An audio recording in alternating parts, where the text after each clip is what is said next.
अल्लाह इस बात को पसंद नहीं फरमाता कि कोई किसी को आलानिया बुरा कहे मगर वो जो मजलूम हो,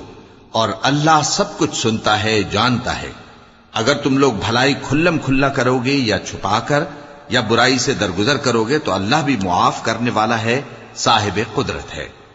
जो लोग अल्लाह से और उसके पैगंबरों से कुफ्र करते हैं और अल्लाह और उसके पैगंबरों में फर्क करना चाहते हैं और कहते हैं कि हम बास को मानते हैं और बास को नहीं मानते, और ईमान और कुफ्र के बीच में एक राह निकालनी चाहते हैं, वो यकीनन काफिर हैं और काफिरों के लिए हमने जिल्लत का अजाब तैयार कर